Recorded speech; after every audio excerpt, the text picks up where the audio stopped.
Good Friday morning, everybody. Finally, we got to have a normal week this week. We got to have all 5 days of class. We got to meet with you every day this week. We got a ton of work done on Wednesday afternoon. Still very impressed about all the work you guys did on Wednesday. I know you guys worked hard on the other days, but Wednesday really stands out to me. Wednesday afternoon really stood out to me about all the hard work you guys, or when you guys put on the hard work. So I appreciate you guys working very hard. Speaking of today, today obviously we have our 1 hour or so lesson this morning, virtual lesson. We will not have a social studies lesson, so in case you're looking around for that, you won't find that here today. We will restart social studies again on Monday because we finished up our units, all of our units, this past Monday. So a couple of housekeeping things before we get started. I did talk to you guys about conference night. Conference day and tonight will be next Friday. Obviously not today, but next Friday. So next Friday, I will be meeting with you and your parents sometime throughout the day from 9 o'clock in the morning all the way to 8 o'clock at night. I have some open time slots. I encourage you guys to talk to your parents and ask them if they can select a time that I emailed to them. And I would really like for you to join with your parents on these conferences. I think it'd be really fun to have both of you guys there. And it's also a kind of about accepting responsibility for who you are, for what you're doing here at school. And you guys are getting older and older. You guys are getting closer and closer to becoming Dempsey students. But if you can't make it, I understand that. Or if your parents just want to have a conference just with me and not with you, that's totally fine too. I'm flexible and able to do it anytime or any way that you guys want. And speaking of that, if your parents can't make it this next Friday, I am also available other days and times. Just have them send me an email in a time frame at which they would be best for them to meet with them. So I would like to meet with every parent if possible. Okay, so obviously today's Friday, and we're going to look at our Friday list of things to do. If you look on here, it'll show you exactly what you need to do. First, we're going to start off with any missing work. I know I sent a lot of you guys some missing work alerts on Tuesday afternoon. I think I sent a few more on Thursday. Excuse me. Make sure you get all your missing work, especially your AL work. That AL work goes directly into your grade right away, so make sure you're getting that done. I even spoke with a few of you guys about some of your ReadWorks missing assignments and how we developed a plan for getting some of those missing assignments done, so I appreciate you guys working hard on getting those done as well. Lexia, 40 minutes. I gave you 20 minutes on Monday to do it and 20 minutes on Thursday to do it. Make sure you're getting your 40 minutes of Lexia a week. This was a normal week, so I expect you to have those Lexia minutes done. 40 minutes a week, please. ScrewPad. ScrewPad this week is 50 points for ELA, and obviously 50 points for math. And I'll talk about that a little bit later, but I'm looking for you to get 50 points this week. So again, if you get 50 points this week, I won't make you do it next week. So get those 50 points sometime by Monday morning, really, to let me know that you got all 50 points, and that way you want to do it the following week. So that'd be really, really cool if you guys could all pull that off and get those 50 points. So, and that brings us to our very first thing, which is our actual reading. And I noticed that many of you guys have birds, or I think I saw Kisa with a bird earlier this week. Some of you guys have parrots, I believe. Here is a bird. It's called a cockapoo. A cockapoo, yes, cockapoo. This is called Protecting the Cockapoo. You can see here, it's really pretty bird. I really like the eyes and the feather detail there. It helps this bird blend in with its environment for protection, and also to help it be a predator as well, or really go get its food. Helps it blend in. So this is by Bob Morrow. Oh, looks like it didn't load correctly. There it goes. Maybe I need to refresh it here. Let's see if we refresh it. Maybe it'll load a little better. Oh, well, let's look at that. Already starting off with a technical difficulty. I think it was just having a little issue with loading. I might have X'd out of something before I needed to. So where's that? The cockapoo right there. We did trash day yesterday. Now it's protecting the cockapoo today. Let's see here. Loading, opening document, 100%. So I should expect it to work now. Huh. You guys all saw it said 100%. Maybe we won't get to do this one. Maybe it's just not meant to be.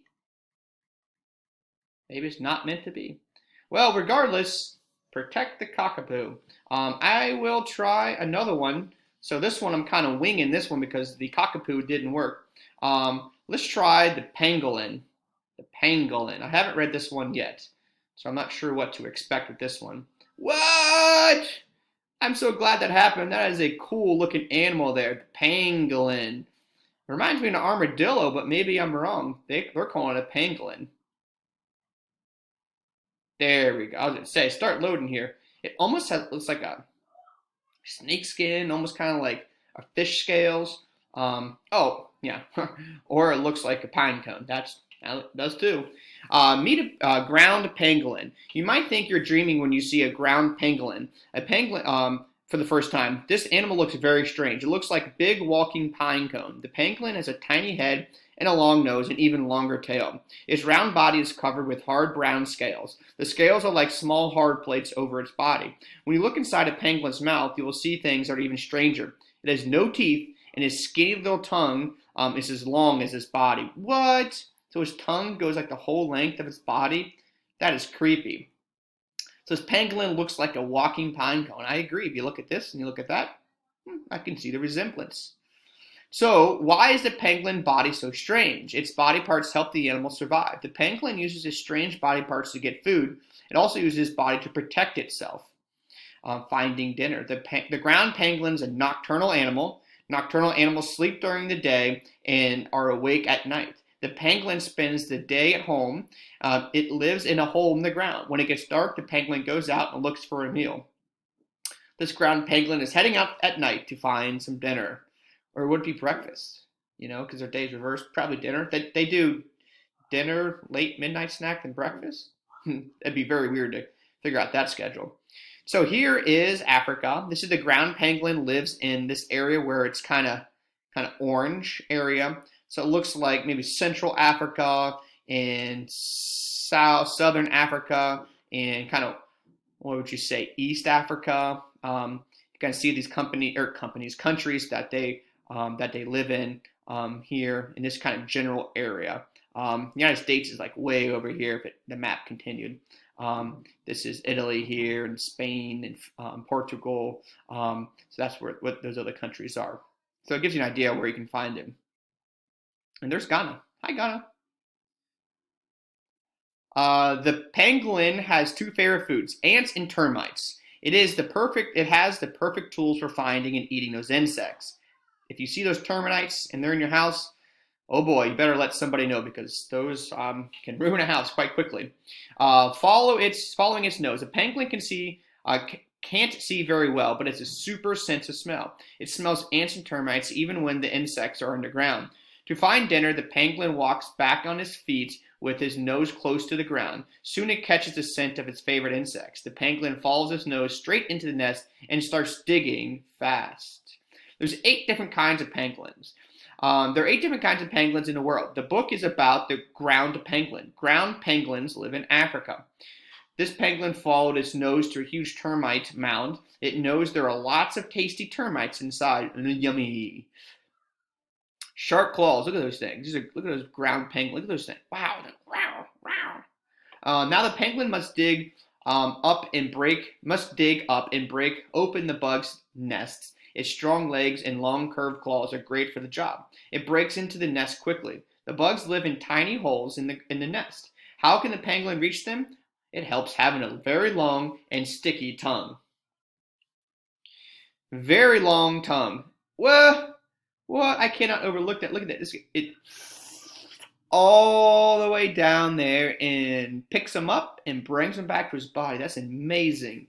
This is one of the coolest animals. Stick your tongue out is pretty short. What if your tongue was as long as your body? So I have a 6-foot tongue. Oh my gosh. Its tongue is 1 foot. That's as long as the animal's whole body. The pangolin tongue isn't just long. It is skinny and round like a worm. It's also sticky. that makes it right for reaching inside a tiny tunnel. Then it pulls out the bug for dinner. The tongue works so well that some pangolins can eat 200,000 ants in one night. Holy cow, that's a lot of ants. The ground pangolin is sticking his tongue down that hole. So the tongue that folds up, the pangolin folds up his tongue when it's not using it. The pangolin keeps his tongue in a special pouch in its throat. It is like having a pocket for your tongue.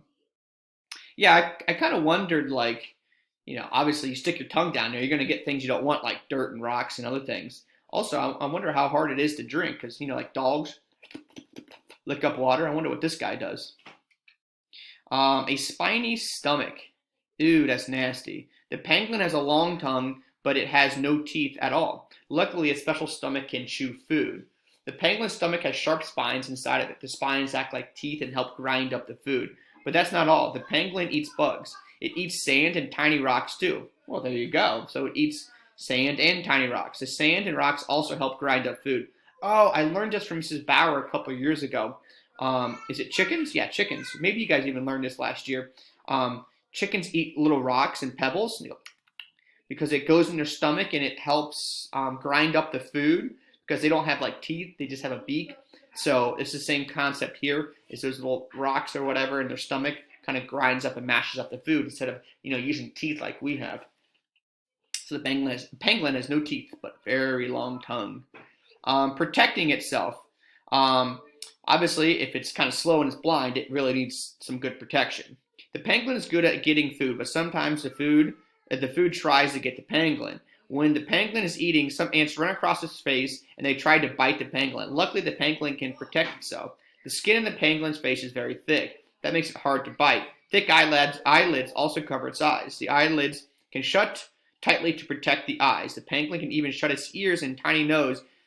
This is like rolling up car windows to keep bugs out. Smart little guy, huh? Smart guy. Look how cool that's cool. Protection from bigger animals. The pangolin's body protects from bigger animals too. Thick, sharp scales cover its whole body, except for its belly and face. When the danger is near, the pangolin rolls up into a tight ball. Its face and belly are completely covered. Only its sharp claws are showing.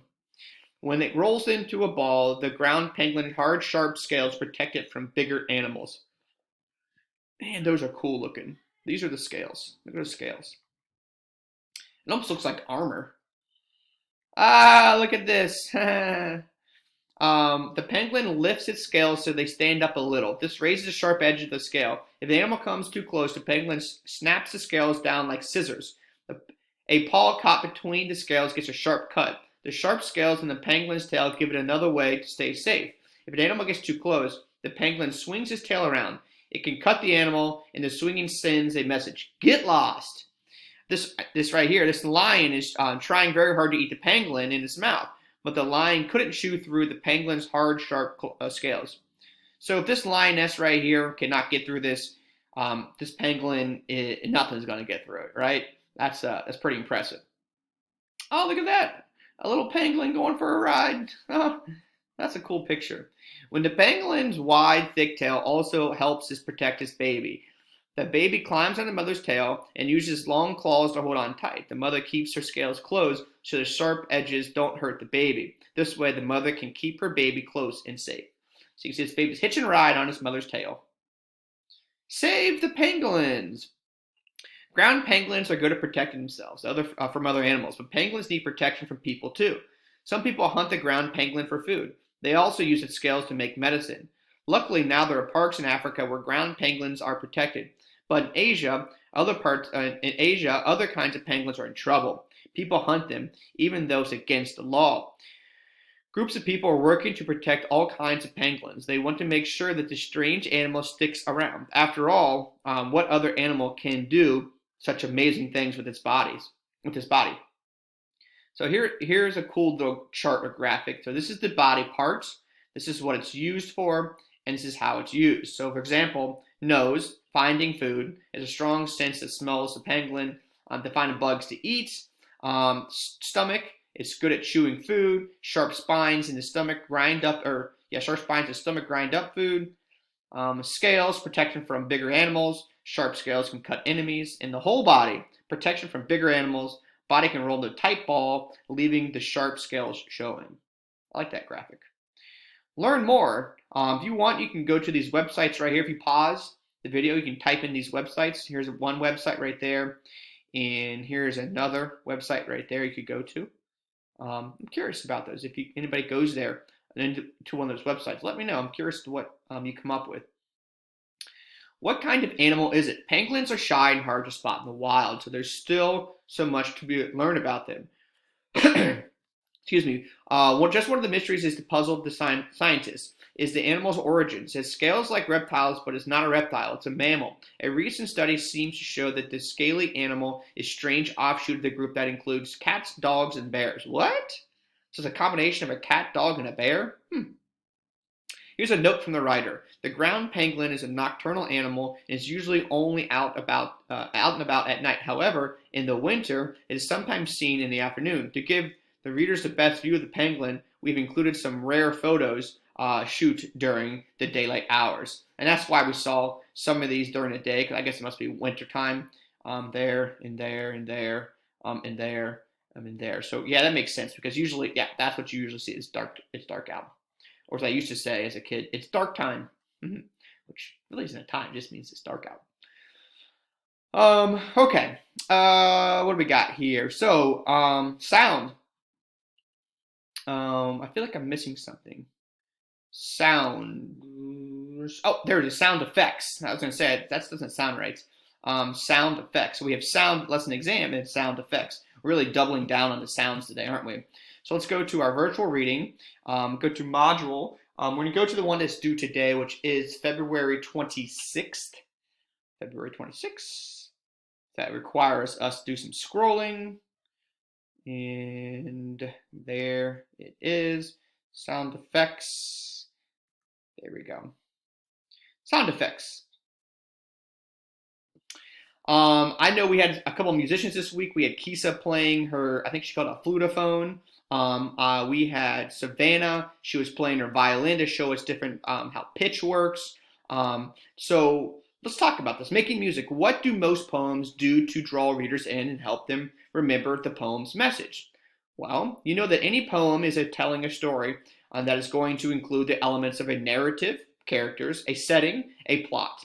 But what about the sound effects? We'll watch this video to learn about something extra that poems have often compared to prose.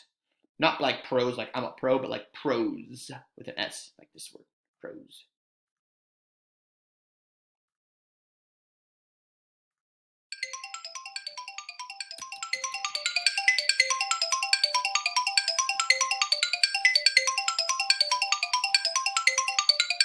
One way to tell a story is to write a poem.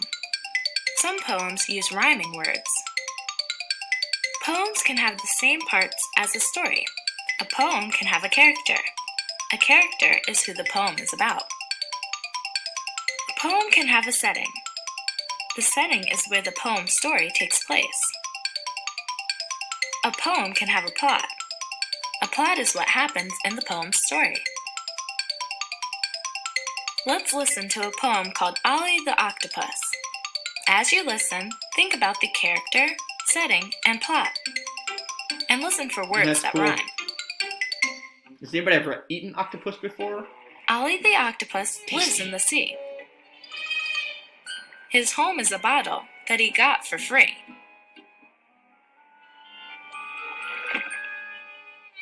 He can swim fast through the eelgrass. And he can swim slow. Hey, where'd he go? When he gets scared, he hides by the rocks. Or he'll shoot ink. He's as sly as a fox. One thing is for sure, Ollie is cool. But you don't want Ollie to swim in your pool. Let's take a closer look at the poem and see if we can answer these questions. Who is the main character of this poem? A. Ollie. B. Steve. C. Karen. It's Crazy Karen. No, it's Ollie. The poem is all about Ollie the Octopus. He is the main character of this poem. We learned that Ollie does different things when he gets scared. What is one thing he does when he is scared? Ollie A. hides by the rocks, B. jumps in the waves, C. runs in circles. Ollie hides by the rocks when he gets scared. He also shoots ink. What is the setting for this poem? A. the jungle, B. the ocean, C. the swamp. According to the poem, Ollie lives in the ocean. The ocean is the setting because it's where the poem takes place. Ollie the octopus lives in the sea. Which of these words rhymes with the word sea? Is it A. free, B. can, C. bath? The words sea and free have the same sound. They are rhyming words. Writers can write poems with rhyming words to tell stories in a fun way. A lot of poems have rhyming words at the end of each line.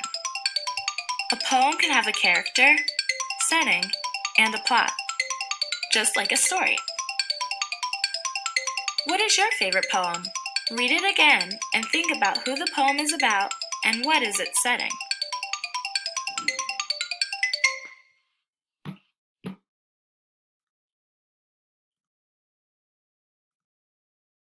All right, so what is the setting for the poem Ollie the Octopus? And did this poem kind of draw you in? Well, we know that the setting is clearly an ocean. And what helped draw me in were not only the graphics, the pictures and everything, but the kind of music in the background. They kind of had like a violin and kind of like a little piano thing going on in the background.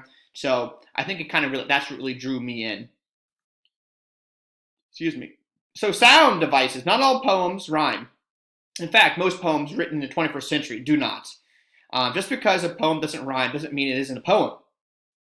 Doesn't want to use sound effects. I'm going to say that again. Just because a poem doesn't rhyme does not mean that the poem doesn't use sound to affect readers. There are many less obvious ways to use music of words to get the point across. I'll read these two lines out loud and listen to the way they sound. Here we go. It was a day for whistling, wind and whiskers, a day we'd remember and wish to live again. The two lines don't rhyme, but there are sounds that are repeated several times. The sound of the letter I in wish occurs 4 times. Whistling, whiskers, wish, and live. And the I in wind is repeated at the end of the second line with again.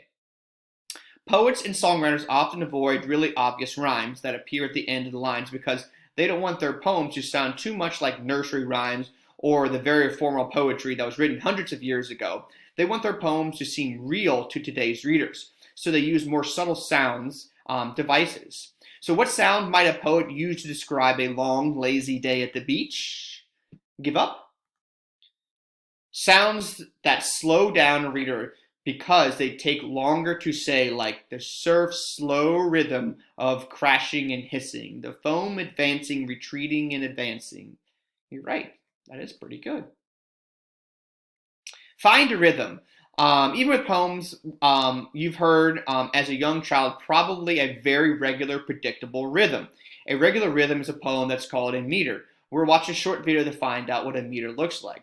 Thinking of a meter right now, I know my wife is putting my daughter to bed, but we kind of read a poem. We say a poem before we go to bed. Her nighttime story is buenas noches, ¿cómo estás? ¿Cómo estás? Muy bien, gracias, adios. So you can tell it's very, dun, dun, dun, dun, dun, dun, dun, dun, dun, dun, dun. It kind of goes in a certain rhythm. And that's kind of what this poem will also do. A long time ago, a man named Godfrey Sachs wrote a poem about 6 blind men who wanted to learn about an elephant. Since poetry is meant to be read aloud, let's read the first stanza together and feel how the pattern of the words creates the rhythm. We'll read at about this pace. Ta-tum, ta-tum, ta-tum, ta-tum. Everybody ready? Begin. It was 6 men from Indostan, to learning much inclined, who went to see the elephant, though all of them were blind, that each by observation might satisfy his mind. Now let's read the second verse, and this time tap our fingers lightly to the rhythm the words create. Ready? Begin. The first approached the elephant, and happening to fall against his broad and sturdy side, at once began to bawl. God bless me, but the elephant is very like a wall. Of course, we do not usually read poetry quite that way, but doing so may have helped you discover how the same rhythm is repeated in different lines. All the blue lines have a rhythm of exactly 8 beats. All the red lines of exactly 6 beats. In this stanza, only listen to discover how the use of rhyming words affects the rhythm. The second feeling of the tusk cried, "Ho, what have we here? So very round and smooth and sharp. To me 'tis mighty clear. This wonder of an elephant is very like a spear." Perhaps you will agree that by rhyming the words here, clear, and spear, the writer is making the rhythm of this poem even stronger.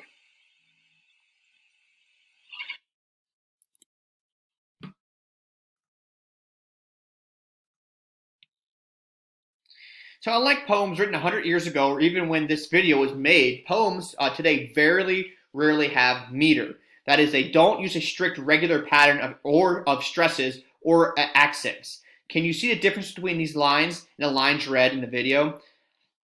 Like cool reptiles, we lingered on the warm stones of summer. We were going nowhere soon. We were boys with matches and a long list of clubhouse rules. So how does the repeating vowel sound of like cool, soon, and rules affect a poem's rhythm? You give up? If the sound are close enough together, it makes the rhythm easier to hear. Yeah, makes sense. So this takes you guys to your quiz. It's a 2-question quiz. We'll call this the sound effects quiz. As I alluded to earlier today, there's also another sound thing we're doing. And that is going to be the sound lesson exam for science. So we'll go into science. And sound lesson exam is right down here. There it is, excuse me. Sound lesson exam. Where'd you go? Where'd you go? Where'd you go? There it is. Sound lesson exam. So for this guy right here, for the sound lesson exam, it is going to be 9 points. But I want to show you guys where you can find information to get those questions right. So basically, anything that has a link on it, and that is where, or that is what I would suggest you get, or you should I say study. So I would open up light and color. So if you need to take some time to pause the video to write that down, I would. Refraction of light, I'd pause the video and write that down. Reflection of light, pause the video again and write that one down. And intro to sound, I'd pause the video and write that one down. Oh, I made a mistake, guys. I'm very sorry. You don't need light and color. You don't need refraction of light, and you don't need reflection of light. I'm very sorry. I got carried away there. It's actually much shorter than that. It's just these ones. I'm very sorry. Intro to sound, pitch and loudness, traveling sound. Those are the 3 that you need to open up. So only 3. Intro to sound, pitch and loudness, and traveling sound. If you have those open up in 3 separate tabs, it's going to make your sound lesson exam a lot easier. I would say use those tabs in those lessons, those decks to help you answer those questions. I want you guys to do very well on this. I like when students do well on those quizzes. All right, that takes us to mini mystery science discussion board. I want to show you guys where you guys can find that. If you go into Canvas, you simply log into Canvas, and you go here to Online Academy, and you want to go over to discussion board. Okay, click discussions right here, discussions. And then you click discussions and it'll pop up. My discussion board is a little bit different than yours because I'm a teacher, right? We're going to discussion number 19. You click Mini Mystery Science discussion number 19. And here you go. So why, my questions before this gets started, I guess, why do baby animals look so cute? What features do baby animals have in common? And what is the coolest thing in Doug's mystery box? Don't forget to hit this right here and open that up. And that'll take you to your Mini Mystery Science video. I gotta actually click it. There you go.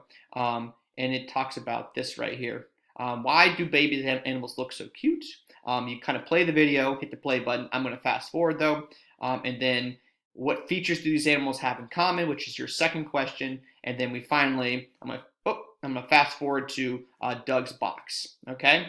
So those are things I want you to do in here. I'm really looking forward to your guys' comments and you guys' comments back to each other. You can respond to each other as well if you would like, but I definitely want these 3 questions answered watching that video, the Mini Mystery Science video. Okay, so that's everything we have for the morning parts. So our afternoon starts right here. Now, as I mentioned before, there is no social studies lesson for today. We will restart that on Monday. Let's see here. Let's start off with the brain pop. This brain pop I want to play for you guys. You guys can watch my brain pop. And the brain pop that we are going to do, I need to sign into Clever. I'm getting ahead of myself.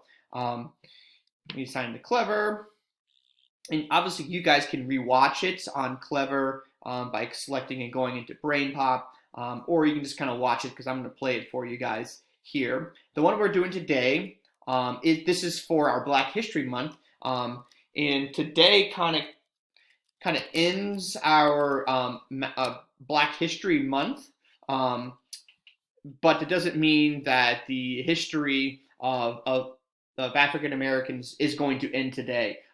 It is, we will still do some things related to Black History Month, but this month we wanted to be intentional about teaching Black history. But Black history should be, taught year-round in all 3 subjects. And so today, this does mark the last one we're doing officially, intentionally, but we will still do some more in the future. So speaking of doing some more, let's learn about a very famous man. His name is Malcolm X. They're going to explain to you why his last name is X in the video. And if they don't, I will give you a quick explanation why at the end of the video.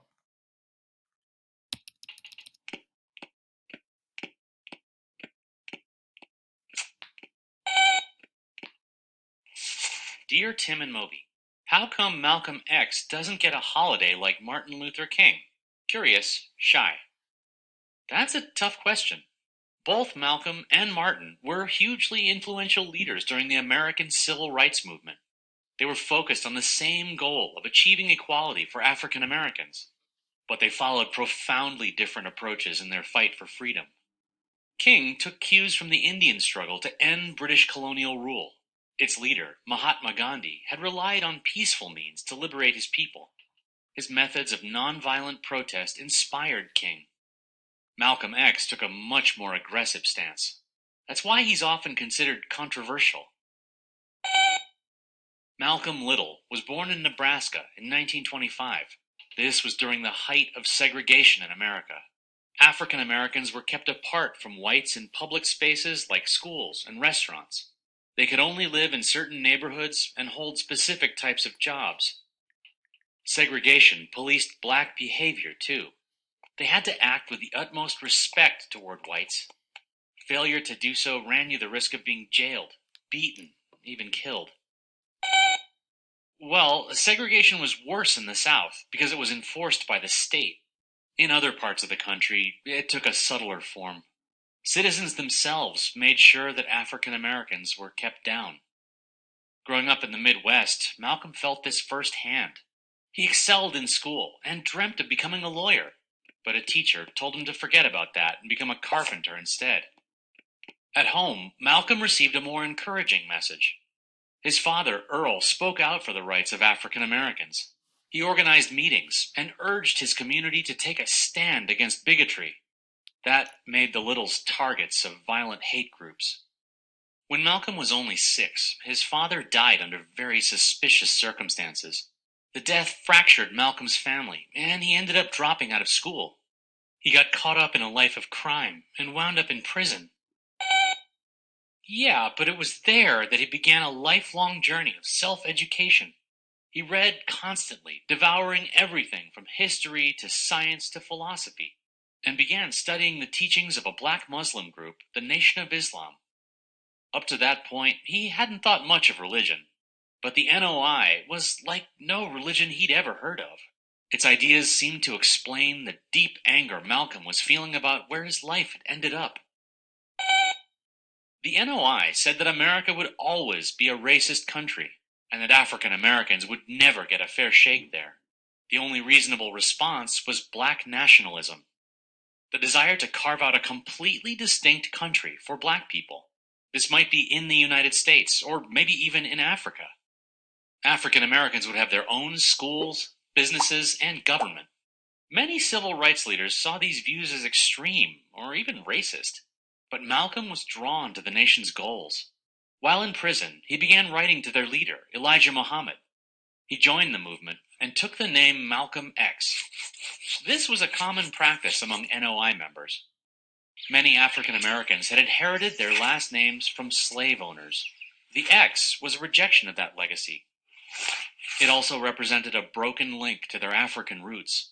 They could never really know their real names or larger family history. Taking pride in their African heritage was a big part of NOI teachings. After his release from prison, Malcolm X became a champion of these ideas. He gave fiery speeches promoting black nationalism. He also criticized mainstream civil rights leaders' message of tolerance and harmony. It made little sense when African Americans were being abused and killed. Eventually, Malcolm X was featured in a news program about the Nation of Islam. He said the NOI didn't want to improve relations between the races, and that whites were corrupt and murderous. The show shocked its national audience. Some saw the anti-white sentiment as its own form of bigotry, but plenty of African Americans felt the NOI was finally giving them a voice. Membership doubled in the weeks following the broadcast. Malcolm X helped take them from a small group to a national movement. He even inspired the world's most famous athlete, boxer Muhammad Ali, to join. But as the media attention grew, so did tension within the NOI. Elijah Muhammad began to see Malcolm's popularity as a threat, and Malcolm began to question NOI leadership. He split from the Nation of Islam in 1964. He converted to the Sunni sect of the religion and set off on a pilgrimage to Mecca. This journey to the birthplace of Islam is a rite of passage for Muslims. In Saudi Arabia, he saw people of all races worshiping together. On a trip to Africa, he saw white students caring for the sick and needy. Malcolm began to see the plight of black Americans from a new perspective.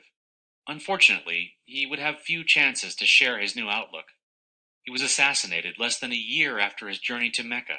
It's widely assumed he was murdered by agents of the Nation of Islam. Revenge for Malcolm's criticism of Elijah Muhammad. Malcolm's views had softened in the last year of his life, but he never came around to King's focus on peaceful demonstration. He was more in touch with folks' frustrations than their sense of hope. A big part of his appeal was that he provided an outlet for this anger. I'm sure that's partly why there's no national holiday for him, like Martin Luther King Day. Hold on, what are you writing? You can't just use what I said in your Malcolm X report. Have you learned nothing from our plagiarism movie? Okay, so that was our video about Malcolm X. He was definitely an influential leader of the civil rights era. He had different views of how to obtain those different civil rights during the time. Like the video said, he kind of focused a little bit more on the frustrations of those that were being kind of persecuted and left out, while Dr. Martin Luther King Jr. kind of focused a little bit more on hope. He had lived a troubled youth, but then he found his religion while in prison and became a devout member of the Muslim faith. Even visited Mecca shortly before his death back here in the United States. So definitely a very influential figure and helped continue the movement of civil rights and during that time period, during the late 60s, in the time period that he was alive. And that brings us to our math. And our math today is going to be the expressions exam. So you guys got to get off in terms of lesson length. I don't have a lesson that goes with this. I will, however, kind of give a couple recaps of how to do this. So let's go ahead. If I can get to the expression exam, there it is. Expressions exam. We practiced a lot yesterday in our Thursday class with different expressions and how to understand the different expressions and how they work. I want to kind of recap a little bit what we did yesterday. Remember, you can consult your math workbook. You'll find information there from yesterday. Some of you guys wrote it down on a separate sheet of paper, which is also totally fine. You can use any of that for this. So let's see if I can get a camera. I think what I'm going to do next is I'm going to get my secondary camera running, and I think when that happens, I think it blurs out my face. Let's see here if that holds true. Hopefully it doesn't.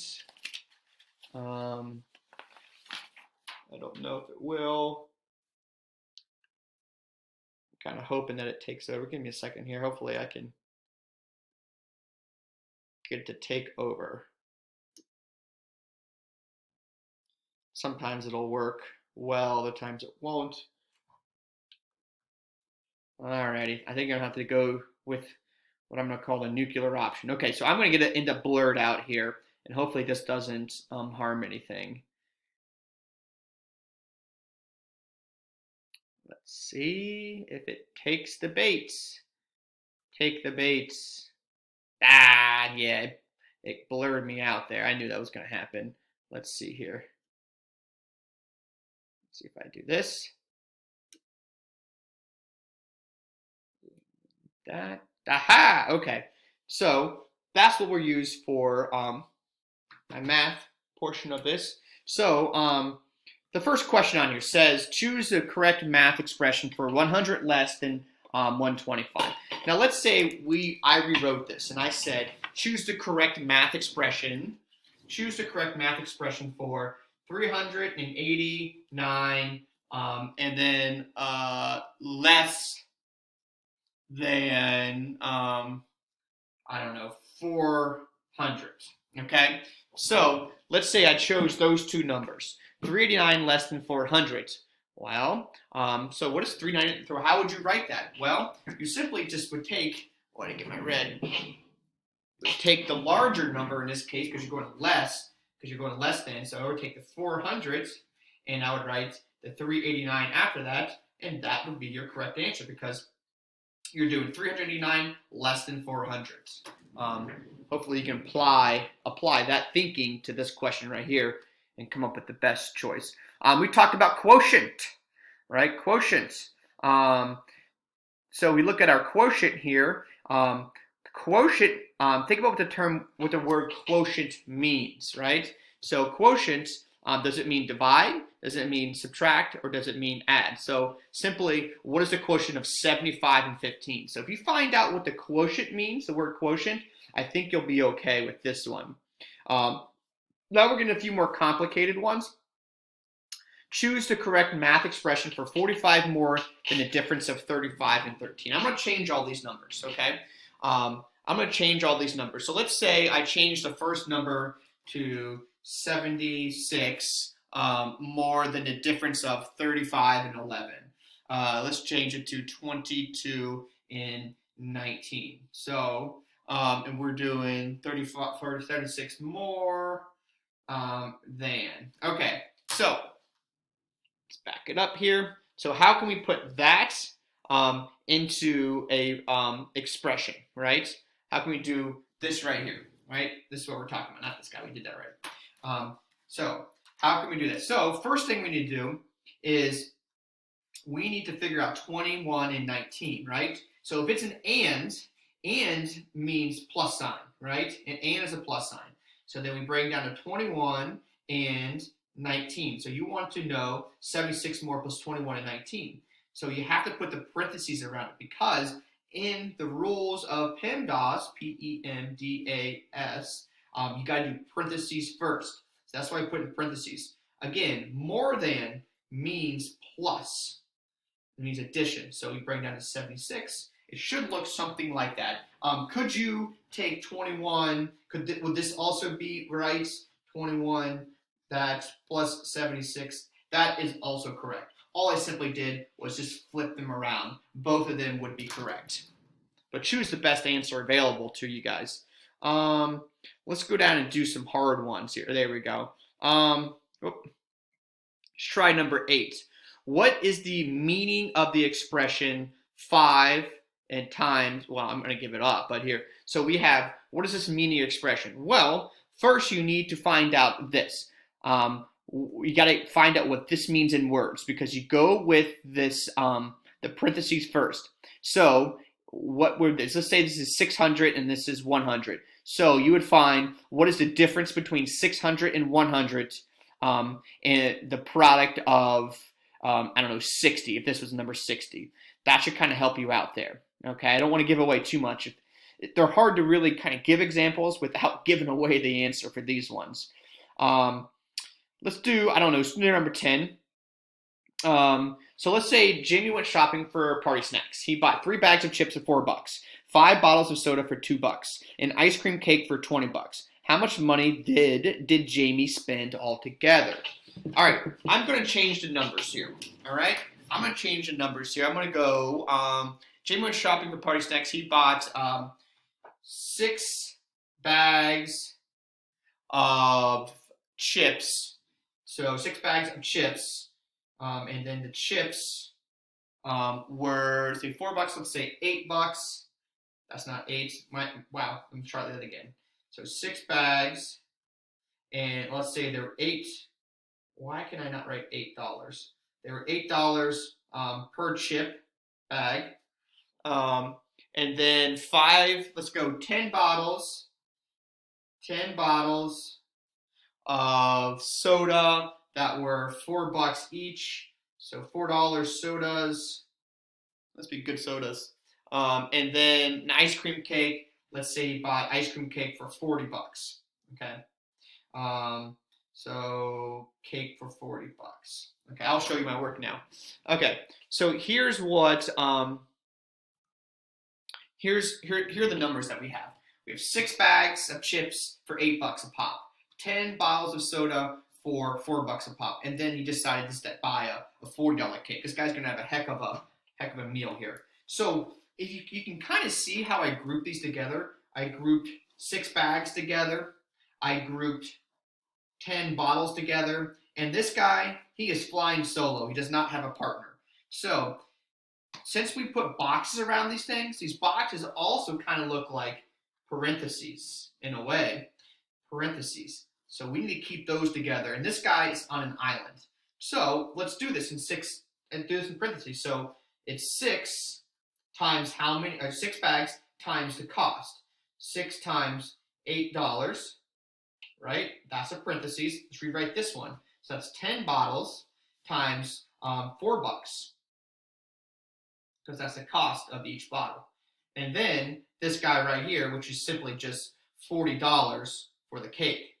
So what are we doing? Are we subtracting these or are we adding these? Well, we want to find out the total cost, right? So simply we just need to add all these together. Now, how does this look in kind of all neat? Instead of this is vertical going up and down, let's make it horizontal going side to side. So what I'm going to do is I'm going to take each section, each one of these, and add it or put it all in a nice neat line. So I would say parentheses 6 times $8 plus signs. I don't want to forget that plus sign up there. Parentheses again, 10 times $4, parentheses, and then the plus sign again. And this guy right here, the cake, he simply is just $40. Now, this final answer, I mean, you can move this around. This could have went up front, and this could have went right here. The $40 could have went in the middle. The $40 could be up front. It really doesn't matter. It's just you're just repositioning all the parts of the equation. So hopefully that kind of brings some light to this. Makes it be able to have a little more sense to it. So let's see here. I think that kind of covers most of them today. Hey, look at this. My video, and my goal was to try to get the video under an hour. I think we're going to make that. But the problem is I had to kind of get rid of a whole content area to do that. So I'm going to work to try to get these videos a little bit shorter. But again, I just enjoy, teaching you guys. So a lot of times my videos go a little bit longer. Let's see if I turn this off. I wonder if, let's see, I don't even know where that is. I wonder if the video will come back on. Let's see. If I quit that, where I get the video back on. I don't. That's too bad. You can kind of see me. I'm kind of like blurry a little bit. But anyway, what I want to do is I want to kind of recap everything that we have. You have your AL expression exam. So basically what I just went over. We watched the Brain Pop Malcolm X video. And then SCOOPAD, 50 points math. Make sure you get 50 points math SCOOPAD. If you get 50 points math SCOOPAD this week, you do not have to do any SCOOPAD next week. But if you fail to get 50 points this week, I'm going to have you do 50 points next week. Now, I know a few people are at mastery checks. If you get to a mastery check, that is okay. Just send me an email saying, hey, I'm on a mastery check. I couldn't get all my work done for SCOOPAD. Or you can also just tell me on Monday morning when I review this with you guys if you got your 50-point SCOOPAD. So quick review. Obviously, you guys need to do your expression exam. That's in math.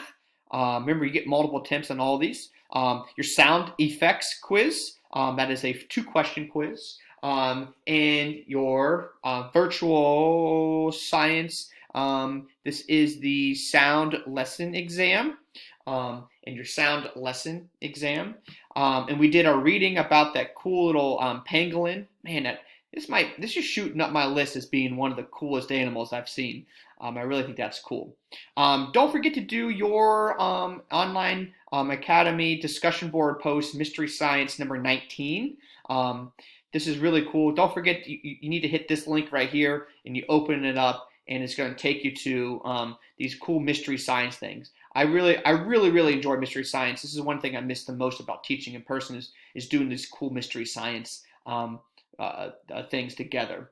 And then obviously we watched the Malcolm X. As we said, just because February is ending doesn't mean Black History Month. I know it officially comes an end, but we will still continue to do some Black History throughout till the end of the year. And obviously I'll take any suggestions if anybody want to hear. I do know March is the International Women's Month. So expect some things about women and powerful women in our history and where we're going in the future.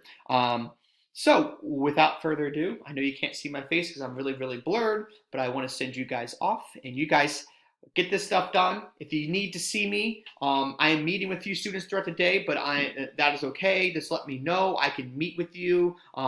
I can just jump on a WebEx pretty much anytime during the day because I'll be on it all day. Just send me an email so that way I know that you're coming. Because I'm going to be speaking with the students about individual things that I don't want to share with other students or shouldn't be shared with other students. So let me know before you're coming on. Again, email me. I have meetings in the afternoon, but like I always say, I can leave those meetings to meet with you because you are the most important thing to me are the students that I teach. So you let me know if you need my help. I will jump on and meet with you. All right, guys, I will see most of you guys on Monday, and I will see some of you guys on Friday. So see you later.